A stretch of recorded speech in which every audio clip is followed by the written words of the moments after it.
बिस्मिल्लाहिर्रहमानिर्रहीम। अस्सलाम वालेकुम दोस्तों, उम्मीद करता हूँ कि आप सब खैरियत से होंगे। Welcome to my channel Fahad medical. आज हम बात करने जा रहे हैं सी सेक्शन के हवाले से। वो फीमेल्स जिनका सी सेक्शन हुआ है, यानी कि बड़ा ऑपरेशन हुआ है। ऑपरेशन होने के बाद उनका जो ज़ख़म है वो दिन ब दिन ख़राब होता जा रहा है, जिसकी वजह से उन्होंने कुछ मेडिसिन्स भी इस्तेमाल की हैं, लेकिन मेडिसिन्स के इस्तेमाल करने के बावजूद उनका जो ज़ख़म है वो अभी तक ठीक नहीं हुआ। बाज़ औक़ात सी सेक्शन का ज़ख़म जो होता है उसमें से पानी का आना स्टार्ट हो जाता है, रेशा का आना स्टार्ट हो जाता है, या फिर हल्का फुल्का ब्लड आना स्टार्ट हो जाता है और बहुत ज़्यादा ज़ख़म के इर्द गिर्द स्वेलिंग हो जाती है, जिसकी वजह से उसके अंदर रेशा बनना स्टार्ट हो जाता है और ज़ख़म में इन्फेक्शन होना स्टार्ट हो चुका होता है। तो ऐसी सूरत हाल में कौन सी मेडिसिन इस्तेमाल की जा सकती हैं, आज की वीडियो आपके लिए बहुत ही अहम है और बहुत ही ज़्यादा नॉलेज रखने वाली है। इसलिए जो इस चैनल पर न्यू है वो इस चैनल को ज़रूर सब्सक्राइब कर लें, ताकि मेरी आने वाली तमाम इन्फॉर्मेटिव वीडियोज़ आप तक बआसानी पहुँच सके और आपके नॉलेज में इजाफ़ा हो सके।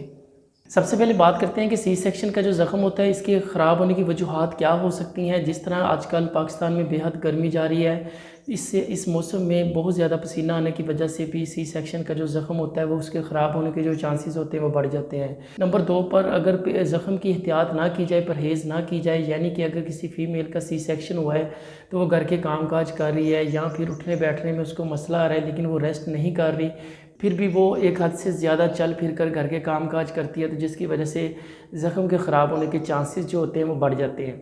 तीसरे नंबर पर ज़ख़म के ख़राब होने की जो सबसे मेन वजह होती है वो मेडिसिन का सही इस्तेमाल नहीं करना होता है। यानी कि जो डॉक्टर हज़रात आपको मेडिसिन रिकमेंड करते हैं, अगर आप उसमें नागे करते हैं, उस मेडिसिन को एक टाइम लेते हैं, दूसरे टाइम नहीं लेते, तो तब भी ज़ख़म के ख़राब होने के चांसेस जो होते हैं वो बढ़ जाते हैं।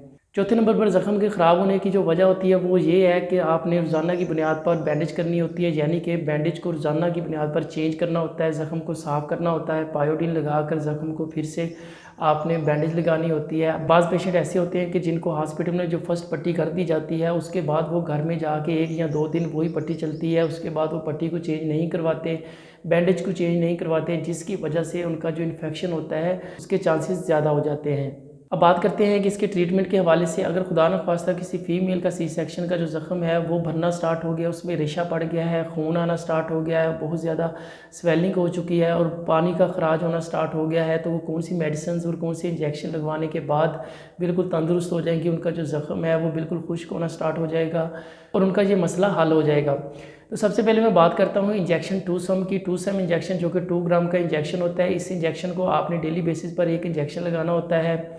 अगर आपको टूसम इंजेक्शन जो है मार्केट से नहीं मिलता तो आप उसकी जगह पर ऑक्सीडिल इंजेक्शन 2 ग्राम ले सकते हैं। आपने 2 ग्राम ऑक्सीडिल इंजेक्शन, जिसका इसका फार्मूला सेफ्ट्राइजोन होता है, ये आपने 2 ग्राम इंजेक्शन लेना होता है। या आप ऑक्सीडिल इंजेक्शन 2 ग्राम ले सकते हैं या फिर टूसम इंजेक्शन 2 ग्राम ले सकते हैं। इसके साथ आपने टैबलेट लेनी होती है, ऑगमेंटन टैबलेट। ऑगमेंटन टैबलेट, ये टैबलेट आपने 1 ग्राम लेनी होती है और इस टैबलेट का डेली की बुनियाद पर आपने सिर्फ़ और सिर्फ एक टैबलेट का इस्तेमाल करना होता है। एक बहुत ही अच्छी एंटीबायोटिक टैबलेट है, ये आपके ज़ख़म को खुश्क करने में अहम किरदार अदा करेगी और बड़े ही तेज़ी के साथ आपके जो रेशा है या पानी या ब्लड वगैरह का आना जो स्टार्ट हुआ है उसको ख़त्म करने में अहम किरदार अदा करेगी। और इसके इस्तेमाल करने से आप देखेंगे कि आपका जो इन्फेक्शन है वो कंट्रोल में आ जाएगा और आपका ज़ख़म ठीक होना स्टार्ट हो जाएगा। इसके साथ हम बात करेंगे टैबलेट डेनिजन डीएस की। टैबलेट डेनिजन डीएस इस्तेमाल करवाने का मकसद जो होता है वो सिर्फ और सिर्फ इरिटेशन वगैरह होती है, यानी कि आपके ज़ख़म पर जो स्वेलिंग वगैरह हो गई है या ख़ारिश वगैरह हो रही है, उस ख़ारिश को रोकने के लिए, स्वेलिंग को ख़त्म करने के लिए हम टैबलेट डेनिजन डीएस का इस्तेमाल करवाते हैं। इस टैबलेट का इस्तेमाल आपने सुबह शाम एक गोली करना होता है। इसके साथ आपने एक और टैबलेट यूज़ करनी है। ज़ाहिर सी बात है, जिस फीमेल का ऑपरेशन जो है वो ख़राब हो गया, ज़ख़म ख़राब हुआ पड़ा हो, तो उसको पेन भी होता है, उठने बैठने में दुश्वारी भी होती है, तो उस पेन को ख़त्म करने के लिए भी कोई ना कोई टैबलेट का इस्तेमाल करवाना बेहद ज़रूरी होता है। तो पेन को ख़त्म करने के लिए जिस टैबलेट का हम इस्तेमाल करेंगे उस टैबलेट का नाम टैबलेट पोंस्टान फोर्ट है, यानी कि मुफेनमिक एसिड इसका फार्मूला होता है।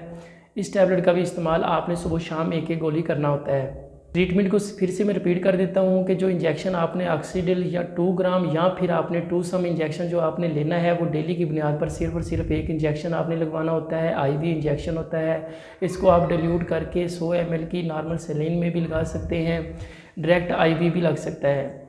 लेकिन डायरेक्ट अगर आप आईवी लगवाते हैं तो आपको थोड़े बहुत चक्कर आ सकते हैं या फिर वोमिटिंग वगैरह हो सकती है।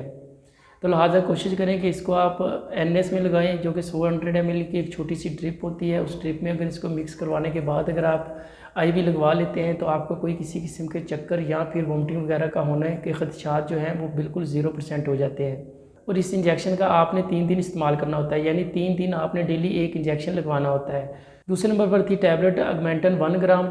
इस टैबलेट का इस्तेमाल भी आपने डेली की बुनियाद पर सिर्फ एक गोली का करना होता है, यानी कि जिस टाइम आप अगर सुबह के वक्त इंजेक्शन लगवाते हैं तो शाम के वक्त आप इस टैबलेट का इस्तेमाल कर लें, और इस टैबलेट का इस्तेमाल आपने 5 दिन तक जारी रखना होता है। दूसरे नंबर पर और तीसरे नंबर पर टैबलेट थी टैबलेट कॉन्स्टेंट फोर्ट और टैबलेट डेंजन DS। इन टैबलेट का आपने इस्तेमाल सुबह शाम करना होता है और इनका भी इस्तेमाल आपने 5 दिन तक जारी रखना होता है। इंशाल्लाह आप देखेंगे कि इस ट्रीटमेंट के बाद आपका जो ज़ख़म है, आपकी जो स्वेलिंग है, जो रेशा का आना स्टार्ट हुआ था वो बिल्कुल खुश्क हो जाएगा और आपका ज़ख़म जो है वो बिल्कुल भर जाएगा और आप बिल्कुल ठीक हो जाएंगे। आपको कोई किसी किस्म का भी पेन नहीं होगा। तो इसके साथ आपने अपनी डाइट का ख़ास ख्याल रखना होता है, यानी कि आप कीमे वगैरह का इस्तेमाल करें, बकरे के गोश्त का इस्तेमाल करें, देसी मुर्गी की यखनी वगैरह का इस्तेमाल करें। ये तमाम डाइट जो है ये आपके ज़ख़म को बनने में सपोर्टिव होती है, यानी कि आपके इन्फेक्शन को रोकने में अहम किरदार अदा करेगी, आपकी क़ुव्वत मुदाफ़त को बढ़ाएगी और आपका जो ज़ख़म है वो जल्द अज जल्द रिकवर हो जाएगा। इस वीडियो में अगर आपको किसी चीज़ की समझ नहीं आई तो आप मुझे कमेंट बॉक्स में पूछ सकते हैं। अगर आपको मेरी वीडियो पसंद आई है तो ज़रूर लाइक करें, दोस्तों के साथ शेयर करें, और जो मेरे चैनल पर न्यू है वो इस चैनल को ज़रूर सब्सक्राइब करें ताकि तमाम इन्फॉर्मेटिव वीडियोस आप तक बआसानी पहुंच सकें। Thank you so much. मिलेंगे इंशाल्लाह अगली वीडियो में एक नए टॉपिक के साथ। तब तक के लिए इजाज़त चाहता हूँ। अल्लाह हाफिज़।